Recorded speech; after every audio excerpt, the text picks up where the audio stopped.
Halo semuanya, Ika lagi di sini. Hari ini ingin ngebahas tentang insecurity. Mungkin ini sesuatu yang I struggled a lot of times in my life for the longest years. Mulai bisa mengikis dan menggeser-geser mindset gue sendiri tentang insecurities. Let me start with this question. What if sebenarnya kita tuh nggak insecure? What if sebenarnya ini hanya hal-hal yang selalu diucapkan oleh kepala kita sendiri, otak kita, yang saking seringnya kedengeran kita mendengar hal tersebut, akhirnya kita mulai mempercayai hal tersebut.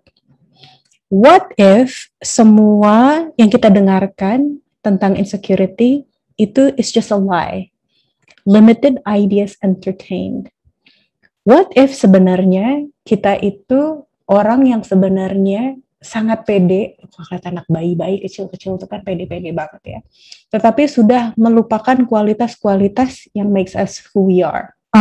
Dan ini gue juga terinspirasi dari ceritanya Jim Kwik. Jim Kwik itu sekarang adalah an international brain coach. Jadi dia beneran ngajarin orang supaya bagaimana bisa menghafalkan hal lebih cepat, lebih baik, bisa belajar lebih cepat, lebih baik. Dan dia pun juga coach untuk orang-orang seperti Elon Musk and Richard Branson, right? Dan dia juga banyak mengajar atau coaching aktor-aktor di Hollywood supaya mereka bisa menghafalkan peran-peran mereka dengan lebih baik. Fascinating. Tapi kalau mendengar ceritanya dia, sebenarnya he wasn't born that way.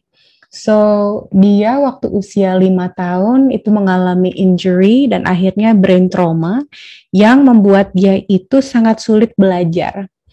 Dan memang perkembangannya dia di kelas dan di sekolah dia tuh selalu struggling banget.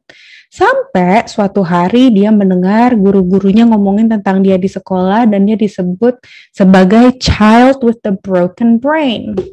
Akhirnya itulah identitasnya dia. Oh, I'm a child with a broken brain. Dan akhirnya dia hidup lewat SD, SMP, SMA, sampai kuliah, merasa sangat tidak pede, insecure, dan juga pemalu, karena identitasnya there's just something wrong with me. Sampai waktu dia kuliah, waktu dia main ke rumah temennya, dan dia mulai diperkenalkan dengan buku-buku yang selama ini dia nggak pernah diperkenalkan oleh orang tua temannya. Dan mulailah dia men-challenge cara berpikirnya dia sendiri. Dan akhirnya dia berubah. Bagi gue ini menarik banget sih, ketika seseorang yang sudah melewati fakta, makanya gue pakai air quote fakta, karena your brain is malfunction, right?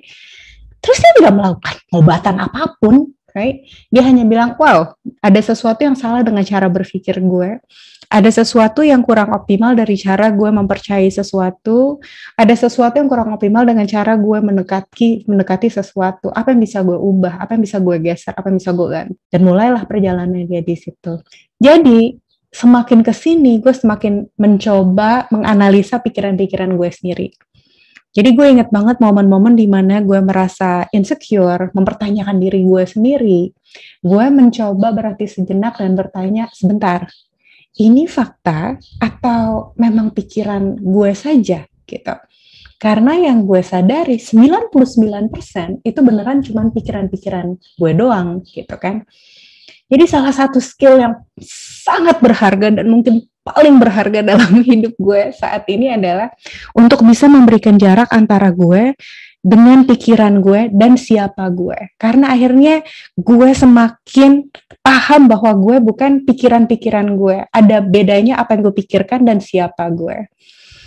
Dan akhirnya gue menganalogikannya seperti this mental chatter itu seperti kayak nyalain radio, right? Dan ketika lo nyalain radio, lo kan mendengarkan. Dan kita bisa mendengarkan, ada jarak antara gue dan radio. Gue bisa ikut ngedumel, gue bisa merespon, gue bisa setuju, gue bisa tidak setuju, tapi terpisah itu suara radio yang gue nggak harus mempercayai suara-suara tersebut. Suara-suara seperti apa? Duh, gue insecure banget ya.